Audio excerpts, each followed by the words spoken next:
अच्छा, कभी सोचा है कि वो टेढ़ा मेढ़ा कुरकुरा सा स्नैक जो लगभग हर घर में चाय के साथ या शाम की छोटी मोटी भूख के लिए मिल ही जाता है, उसकी कहानी क्या है?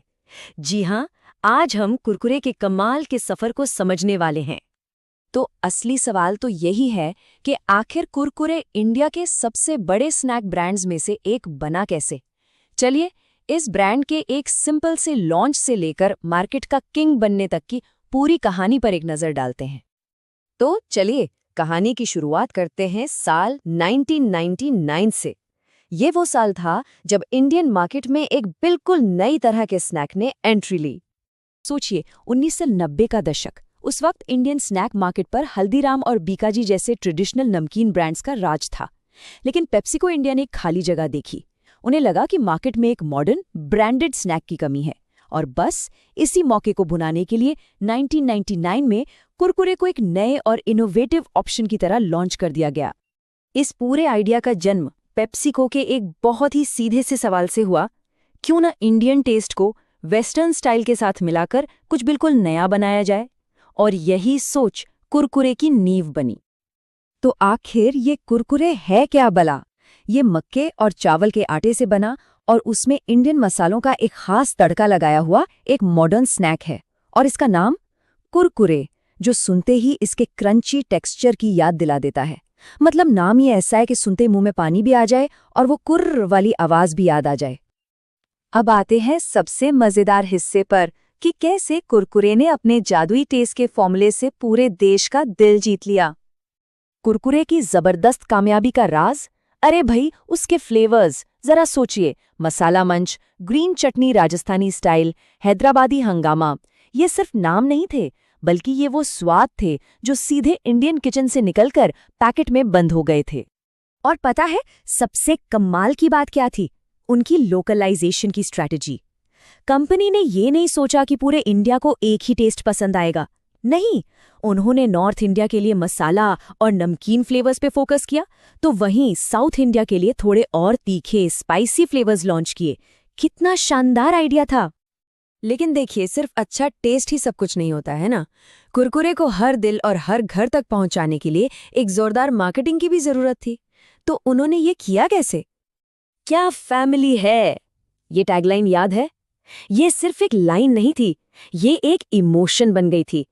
एक ऐसे देश में जहां परिवार ही सब कुछ होता है, इस लाइन ने कुरकुरे को सिर्फ एक स्नैक नहीं, बल्कि फैमिली फन और खुशियों के पलों का एक हिस्सा बना दिया। उनकी मार्केटिंग स्ट्रैटेजी ना 3 मजबूत पिलर्स पर खड़ी थी। पहला था फैमिली पोजिशनिंग। हर एड में परिवार, मस्ती और हंसी मजाक दिखाया गया। दूसरा, सेलिब्रिटी पावर। जाने माने चेहरों को साथ जोड़ा ताकि लोगों का भरोसा बढ़े। और तीसरा, आई कैचिंग पैकेजिंग। वो चमकीला ऑरेंज कलर जो दुकान में रखी सैकड़ों चीजों के बीच भी दूर से ही दिख जाता था। और इस कनेक्शन को और पक्का करने के लिए ब्रांड ने जूही चावला, बोमन ईरानी और परिणीति चोपड़ा जैसे कई पॉपुलर चेहरों को अपने साथ जोड़ा। लेकिन हर सक्सेस स्टोरी की तरह यहाँ भी एक ट्विस्ट था। कुरकुरे का सफर हमेशा इतना आसान नहीं रहा। उसे भी एक बहुत बड़ी चुनौती का सामना करना पड़ा, जो उसके लिए एक असली परीक्षा थी। और फिर अचानक से एक अफवाह उड़ी, और ऐसी उड़ी कि आग की तरह फैल गई। कुरकुरे में प्लास्टिक होता है। सोशल मीडिया के जमाने में ये झूठी खबर इतनी तेजी से फैली कि ब्रांड की इमेज पर एक बहुत बड़ा सवालिया निशान लग गया। तो एक तरफ थी अफवाह कि ये प्लास्टिक से बनता है, और दूसरी तरफ थी सच्चाई कि ये मक्के और चावल के आटे जैसी बिल्कुल खाने पीने की चीजों से बनता है। जमीन आसमान का फर्क था। अब ऐसे में कंपनी ने क्या किया? उन्होंने छिपने की जगह सामने आकर बात की।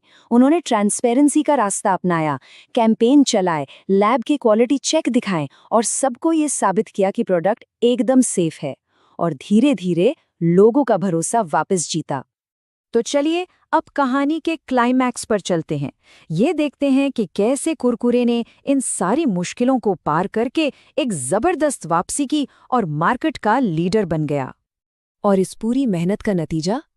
आज की तारीख में मार्केट शेयर के हिसाब से कुरकुरे लगातार इंडिया के टॉप 3 स्नैक ब्रांड्स में अपनी जगह बनाए हुए हैं।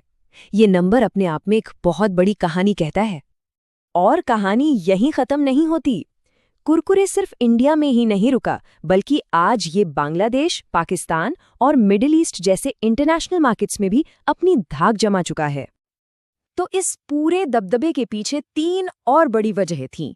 पहला, पेप्सिको का जबरदस्त डिस्ट्रीब्यूशन नेटवर्क, जिसकी वजह से कुरकुरे छोटे से छोटे गांव से लेकर बड़े बड़े शहरों तक पहुंचा। दूसरा, किफायती दाम, 5, 10 और 20 रुपए के पैकेट ने इसे हर किसी की पहुंच में ला दिया।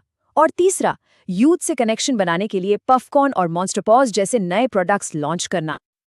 तो आखिर में कुरकुरे की ये पूरी कहानी हमें सिखाती क्या है? ये हमें सिखाती है कि अगर प्रोडक्ट में इनोवेशन हो, मार्केटिंग दिल से की जाए और लोगों के स्वाद की गहरी समझ हो, तो कोई भी ब्रांड बाजार का लीडर बन सकता है ना कमाल की बात?